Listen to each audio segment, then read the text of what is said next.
ഇന്ന് നമ്മളൊരു evening snacks ആണ് തയ്യാറാക്കുന്നത്. നല്ല ടേസ്റ്റ് ആയിട്ടുള്ള എന്നാൽ ഉണ്ടാക്കിയെടുക്കാൻ ഒരുപാട് പ്രയാസമൊന്നുമില്ലാത്ത ഒരു റെസിപ്പിയാണ്. ഇറച്ചിപ്പത്തിരിയാണ് നമ്മൾ തയ്യാറാക്കി എടുക്കുന്നത്. അപ്പൊ ഞാൻ ചെയ്യുന്ന ഈ ഒരു രീതിയിൽ നിങ്ങൾ ഇറച്ചിപ്പത്തിരി ഒന്ന് തയ്യാറാക്കി നോക്കും.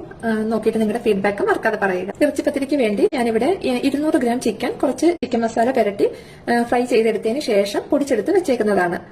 അപ്പൊ നമുക്ക് ഈ ചിക്കനും ചേർത്തിട്ടുള്ള ഒരു മസാല റെഡിയാക്കി എടുക്കണം. അതിനു വേണ്ടിയിട്ട് ചിക്കൻ ഫ്രൈ ചെയ്തെടുത്ത പാൻ തന്നെയാണ് ഞാൻ വെച്ചേക്കുന്നത്. ഇതിലേക്ക് ഒരു 2 വലിയ സവോള ചെറുതായിട്ട് അരിഞ്ഞതാണ്, അതിട്ട് കൊടുക്കാം. കൂടെ തന്നെ ഒരു 3 പച്ചമുളക് ചെറുതായിട്ട് അരിഞ്ഞിട്ടുണ്ട്, അതും കൂടി ഇട്ട് കൊടുക്കാം. ഇനി ഇത് നന്നായിട്ടൊന്ന് നമുക്ക് വഴറ്റിയെടുക്കാം. അപ്പൊ ഒരല്പം ഉപ്പ് ഇട്ട് കൊടുക്കുവാണെങ്കിൽ പെട്ടെന്ന് തന്നെ വഴന്ന് കിട്ടും. അപ്പൊ ചിക്കനിൽ നമ്മൾ ഉപ്പ് ഇട്ടിട്ടുള്ളത് കൊണ്ട് അത് കണക്കാക്കിയുള്ള ഉപ്പ് ഇട്ട് കൊടുത്താൽ മതി. ഇപ്പൊ സവോള നന്നായിട്ട് വഴന്ന് കിട്ടിയിട്ടുണ്ട്. ഇനി ഇതിലേക്ക് നമുക്ക് പൊടികൾ ചേർത്ത് കൊടുക്കാം. ഞാനിവിടെ 1 ടീസ്പൂൺ മല്ലിപ്പൊടി ഇട്ട് കൊടുക്കുന്നുണ്ട്, 1/2 ടീസ്പൂൺ മഞ്ഞൾപ്പൊടി, 1 ടീസ്പൂൺ വെളുത്തുള്ളിയുടെ പൊടി, 1/2 ടീസ്പൂൺ ഇഞ്ചിയുടെ പൊടി, 1 ടീസ്പൂൺ ഗരം മസാല.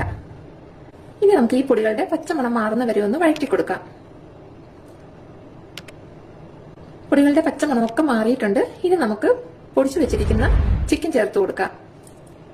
കൂടെ തന്നെ 2 തണ്ട് കറിവേപ്പിലയും കുറച്ച് മല്ലിയിലയും കൂടി ചേർത്ത് നല്ലതുപോലെ ഒന്ന് മിക്സ് ആക്കി എടുക്കാം.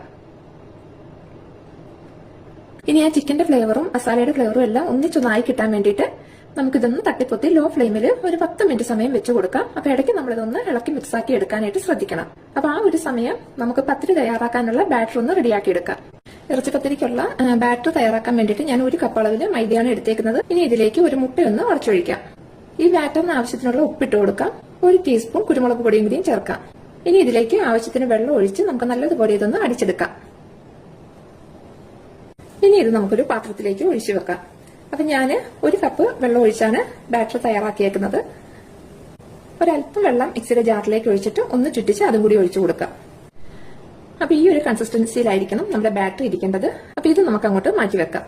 ഇപ്പൊ ഇവിടെ നമ്മുടെ ഇറച്ചിപ്പത്തിരിക്കുള്ള ഫില്ലിംഗ് എല്ലാം നല്ല പാകത്തിന് തന്നെ റെഡി ആയിട്ടുണ്ട്. ഇനി നമുക്ക് സ്റ്റവ് ഓഫ് ചെയ്ത് ഇതങ്ങ് മാറ്റി വെക്കാം. അടുത്തത് നമുക്ക് പത്തിരി ഒന്ന് ചുട്ടെടുക്കാം.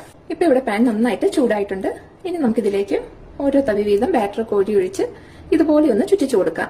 അപ്പൊ നല്ല നൈസ് ആയിട്ടുള്ള പത്തിരി നമുക്ക് കിട്ടും. ഇനി ഇത് നമുക്ക് എടുത്ത് വേറൊരു പാത്രത്തിലേക്ക് മാറ്റാം. അപ്പൊ പത്തിരി ഇതുപോലെ മാറ്റി വെച്ച് കഴിയുമ്പോൾ അതിന്റെ മുകളിലേക്ക് ഒരല്പം നെയ്യ് ഒന്ന് തൂത്ത് കൊടുക്കണം. എന്നിട്ട് വേണം അടുത്ത പത്തിരി ഇതുപോലെ ഇതിന്റെ മുകളിലേക്ക് വെക്കാനായിട്ട്. അപ്പൊ ഇതുപോലെ മുഴുവൻ ബാറ്റർ വെച്ച് നമുക്ക് പത്തിരി തയ്യാറാക്കി എടുക്കാം. ഇപ്പൊ ഇവിടെ മുഴുവനും നമ്മൾ ചുട്ടെടുത്തിട്ടുണ്ട്. അപ്പൊ 5 പത്തിരിയാണ് നമുക്ക് ഈ ഒരു അളവിൽ ഉണ്ടാക്കിയപ്പോൾ കിട്ടിയേക്കുന്നത്. ഇനി നമുക്ക് ഇതിലേക്ക് വേണ്ട മുട്ടയൊന്ന് അരിച്ചെടുത്ത് വെക്കാം. ഒരു 4 മുട്ട നമുക്ക് ഈ ബൗളിലേക്ക് ഒന്ന് പൊട്ടിച്ചൊഴിക്കാം. പാകത്തിന് ഉപ്പിട്ട് കൊടുക്കാം. കൂടെ തന്നെ കുറച്ച് കുരുമുളക് പൊടിയും കൂടിയും ചേർത്തിട്ട് നല്ലതുപോലെ ഒന്ന് അടിച്ചെടുക്കാം. ഇപ്പൊ നമ്മുടെ ഇറച്ചിപ്പത്തിരിക്കുള്ള എല്ലാ ഇൻഗ്രീഡിയൻസും റെഡി ആയിട്ടുണ്ട്. അപ്പൊ ഇനി ഇതെങ്ങനെയാണ് സെറ്റ് ചെയ്തെടുക്കുന്നതെന്ന് നോക്കാം. ഇപ്പൊ ഇറച്ചിപ്പത്തിരി തയ്യാറാക്കാനുള്ള പാൻ എടുത്തിട്ടുണ്ട്. അപ്പൊ ഇതിന്റെ അടിയിലേക്ക് നമ്മൾ തയ്യാറാക്കി വെച്ചിരിക്കുന്ന പത്തിരിയിൽ നിന്നും ഒരെണ്ണം എടുത്ത് വെക്കാം. ഇതിന്റെ മുകളിലേക്ക് അടിച്ചു വെച്ചിരിക്കുന്ന മുട്ടക്കൂട്ടിൽ നിന്നും 1 സ്പൂൺ ഒന്ന് ഒഴിച്ചു കൊടുക്കാം. അപ്പൊ എല്ലാ ഭാഗത്തും ഇതുപോലെ വരുന്ന രീതിയിൽ ഒഴിച്ചു കൊടുക്കുക. ഇതിന്റെ മുകളിലേക്ക് നമ്മൾ തയ്യാറാക്കി വെച്ചിരിക്കുന്ന ചിക്കൻ ഫില്ലിങ് നിരത്തി കൊടുക്കാം. അപ്പൊ ഞാൻ ഇതുപോലെ ഒരു 4 പോർഷനായിട്ട് മാറ്റി വെച്ചിട്ടുണ്ട്. അപ്പൊ എല്ലാ ലെയറിലും ഒരേ അളവിൽ തന്നെ നമുക്ക് ഫില്ലിങ് ഇട്ട് കൊടുക്കാനായിട്ട് പറ്റും. ഇനി ഇതിന്റെ മുകളിലേക്ക് നമുക്ക് അടുത്ത ലെയർ പത്തിരി വെച്ച് കൊടുക്കാം. അതിന്റെ മുകളിലേക്ക് മുട്ട മിശ്രിതം ഒഴിച്ചു കൊടുക്കാം. ഇനി ഇതുപോലെ എല്ലാം ഓരോ ലെയർ ആയിട്ട് നമുക്ക് ചെയ്തെടുത്താൽ മതി. ഇപ്പൊ നമ്മൾ 5 പത്തിരിയും വെച്ച് കൊടുത്ത് നമ്മുടെ ലെയർ എല്ലാം കംപ്ലീറ്റ് ആക്കി എടുത്തിട്ടുണ്ട്. അപ്പൊ ഇനി ബാക്കി കുറച്ച് മുട്ട കൂടി മിച്ചമുണ്ട്. അപ്പൊ അത് നമുക്ക് ഇതിന്റെ സൈഡ് വഴിയെല്ലാം ഒഴിച്ച് ഏറ്റവും ലാസ്റ്റ് മുകളിലും എല്ലാം ഒഴിച്ച് ഒന്ന് സെറ്റാക്കി എടുക്കാം.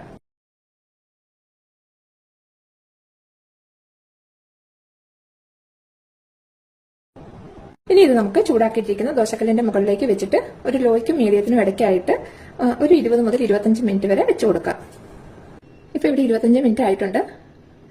നല്ല പാകത്തിന് തന്നെ റെഡി ആയിട്ടുണ്ട്. അപ്പൊ ഇതിന്റെ മുകൾ ഭാഗവും കൂടി നമുക്കൊന്ന് കളർ മാറ്റി കിട്ടാൻ വേണ്ടിയിട്ട് ഇത് വേറൊരു പാനിലേക്ക് ഒന്ന് ഷിഫ്റ്റ് ചെയ്തിട്ട് അത് നമുക്ക് ഈ ദോശക്കല്ലിന്റെ മുകളിലേക്ക് ഒരു 5-10 മിനിറ്റ് വെച്ചു കൊടുക്കാം. ഇപ്പൊ ഇവിടെ 10 മിനിറ്റ് ആയിട്ടുണ്ട്. ഇനി നമുക്ക് സ്റ്റവ് അങ്ങ് ഓഫ് ചെയ്യാം. ഇനി ഇത് വേറൊരു പാത്രത്തിലേക്ക് മാറ്റാം. ഇപ്പൊ നമ്മുടെ ഇറച്ചിപ്പത്തിരി ഇവിടെ റെഡി ആയി കഴിഞ്ഞു. അപ്പൊ ഇനി ഇതൊന്ന് തണുക്കാനായിട്ട് നമുക്ക് മാറ്റിവെക്കാം. നന്നായിട്ട് തണുത്തതിന് ശേഷം ഞാനിതൊന്ന് കട്ട് ചെയ്ത് കാണിക്കാം.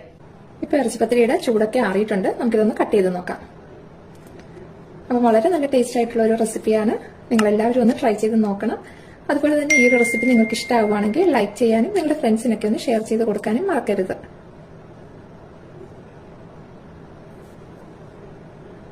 ഇൻഷാ അല്ലാഹ് നമുക്ക് പുതിയൊരു റെസിപ്പിയുമായി വീണ്ടും കാണാം.